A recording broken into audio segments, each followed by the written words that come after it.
it the G5, the first choice in air travel for many of the richest and most powerful people in the world. Join us as we go behind closed doors of Gulfstream Aerospace, the company that has created what may be the most sophisticated and luxurious aircraft in the sky. In the elite world of private aircraft, Gulfstream jets are considered to be the top of the line, and the G5 is their top of the line. Price tag, $43 million.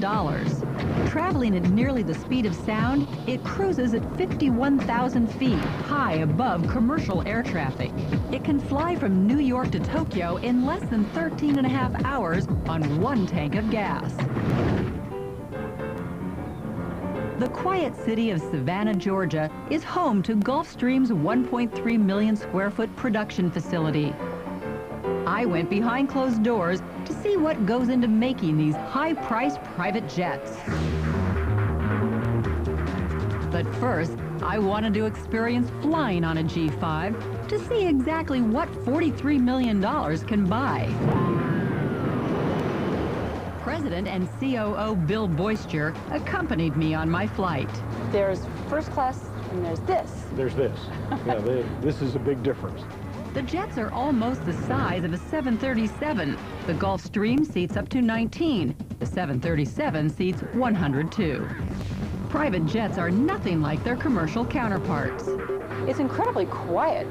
The whole outfitting is designed to provide this environment, the quiet environment. I mean, you've just been through the noisiest portion of the flight, which is always takeoff.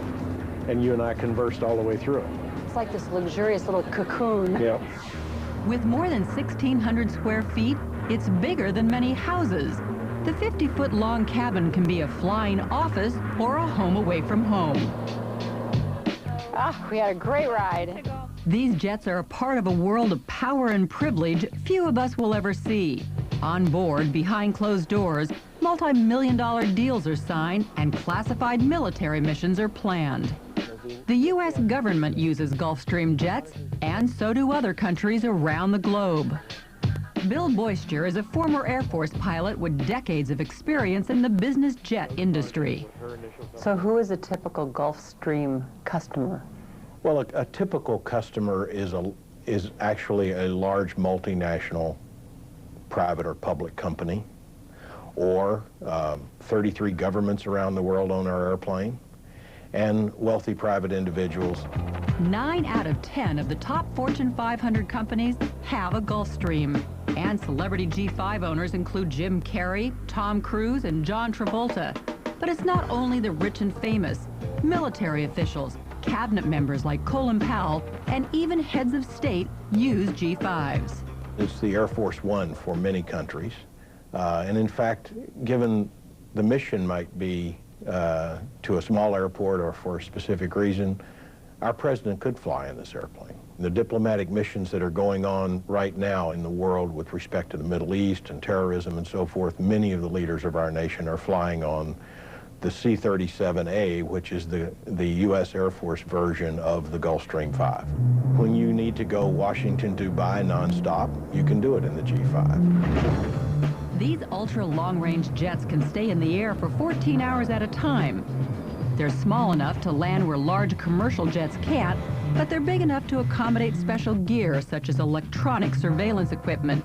That's why they're used for special military missions. The government buys the basic plane and then modifies it with whatever they want. For Gulfstream's exclusive clientele, private jets not only offer comfort, but security. They have the peace of mind of knowing exactly who is on board the plane. And that's just the beginning. The jets can come equipped with a very unusual option, a jamming device for anti-aircraft missiles, which is built into the tail cone of the plane. We have an infrared countermeasure system that can be put on the airplane. And for certain customers, the late King Hussein told me one day, he said, "Bill, I don't live in a nice neighborhood." And so he was concerned about things like that, and justifiably so. And they need to be able to protect themselves. And we need to help them protect themselves. Behind these doors, a team of researchers work to develop Gulfstream's cutting-edge technology. On the production floor, that technology is combined with old-fashioned craftsmanship. These jets are built by hand. How long does it take from start to finish to make one of these? It's about 75 days from start until we fly and certify the airplane in the state that you see it in right now. Now that's with no interior. That's with no interiors, that's correct. In the completion center, the green primer coat is painted over and the interior is installed. Each surface is painstakingly prepared and every part carefully fitted. From the carpet to the crystal, everything is customized to fit the client's taste and lifestyle. That area we try to keep. Designer Don Jensen showed me what's considered standard equipment. 24-karat gold fixtures, calfskin imported from Italy, and rare wood from around the world are all included in the purchase price. Even the bathrooms are designer chic. There's a gourmet kitchen complete with Baccarat crystal, Limoges china, and Christoph silverware. But the sky's not always the limit. Sometimes they have to draw the line. I had a customer ask for a tanning bed once we had to say no to. But you had to say no to that? Yeah, we rarely have to say no, but it, you know, it has to meet all of the FAA requirements. As opulent as these jets are, the company prefers to see them as tools that help the rich and powerful make the most of their most precious commodity. What's your favorite luxury on board? Actually, it's time. You make the maximum use of every day. Time's the most precious thing we have. So this is a luxury to use time this way. When we come back, I find out what it's like to fly a G5. You see your bank angle here showing your...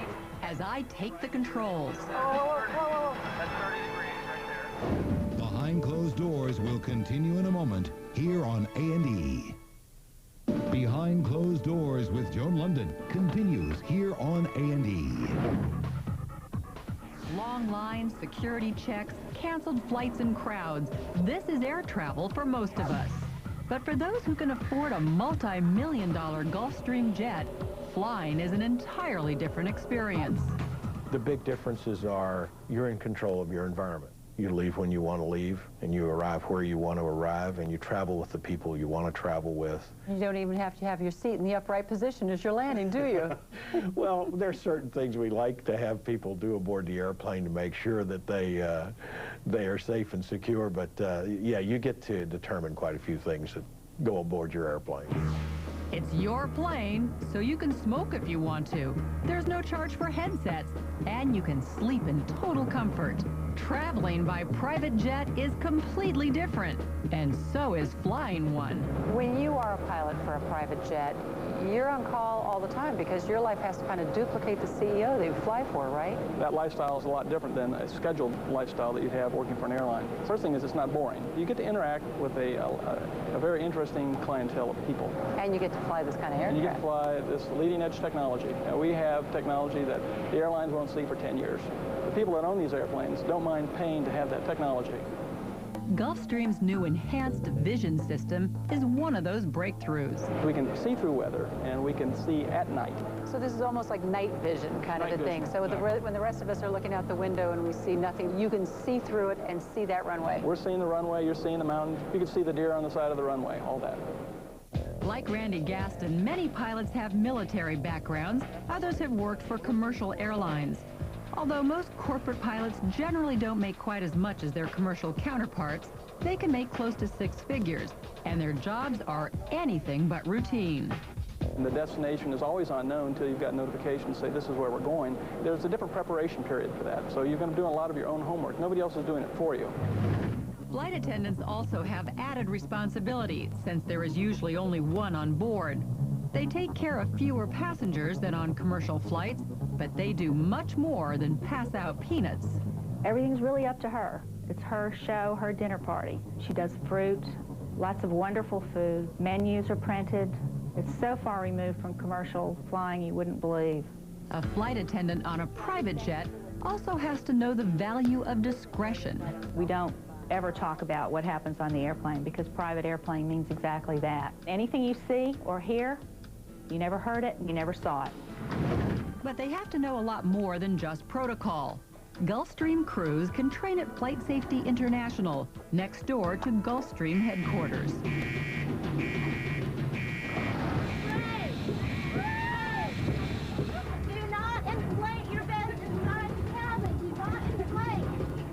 Commercial or private, all flight crews have to be prepared to handle any disaster.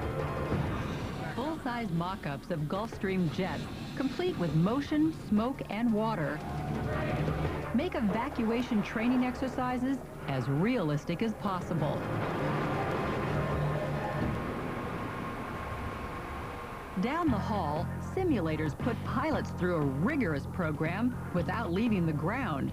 Every G5 pilot must be specially trained and certified every year. Gulfstream agreed to let me sit in the pilot seat and take controls of one of their jets. But before I could go behind those closed doors, I had to go behind these. Inside is an exact working replica of a G5 cockpit. In here, they can simulate just about any situation you'd encounter on a real flight. Okay, we have clearance to taxi out on the runway. Okay, we're moving. We're moving. We took off from San Francisco International Airport and headed toward the Golden Gate Bridge. Just like driving your car, except you've got one more dimension. You've got altitude to worry about. And just go ahead and push over a little bit. And I'll see the span. Just try to go down there between it. You're kidding me. No. We're going to do this? Yeah, sure. The one good thing about the simulator, you can't hurt yourself. The simulator lets pilots practice landing at almost any airport in the world. So if your corporate boss says, I want you to take me to China or to Dubai or wherever, that's you right. Can come in here. We can come in the simulator. We can go ahead and practice that. We can go through all the procedures. We can go, actually, they can go through all the radio calls, everything. With a little help, I took it in for a landing. All right, good, perfect. I think Did I do okay? You did great. Everybody in back would be okay? All the passengers are alive. Yeah. So far, so good, but the simulator was only about 10 feet off the ground. Next, I'd be flying at 51,000 feet. Waiting for me on the tarmac was a G5. Now it was time for me to experience flying one of these jets. The pilots handled the takeoff. I waited to take the controls after the plane was at cruising altitude. I had one pilot sitting next to me and another watching my every move. Because that's wait. Which way do I need to go? Well, you can go ahead, wings level, turn to the right. See your bank angle here showing your right. There was so much to keep track of. At 9.5 miles high, I had to keep my wings straight and watch my speed. My palms were sweating. And see how the pointer's going over there? Whoa. That's 30 degrees right there. Okay. Then we just pull back a little bit. Under the careful supervision of the pilots, I cautiously banked the plane. There you go, your little sky pointer back. There we go. Okay. All right, good. The screen revealed all of my maneuvers. Admittedly, I didn't take the most direct route. You're flying. This is amazing. I gotta tell you. Piloting the G5 was difficult, but I was beginning to get a feel for the plane. I relaxed a little and started to enjoy it. Back on the ground, I was still on an adrenaline high. You were very relaxed. I was intense. I was focused because you're trying to look out of the front of the plane, but you're also watching your altitude, trying to keep your wings straight.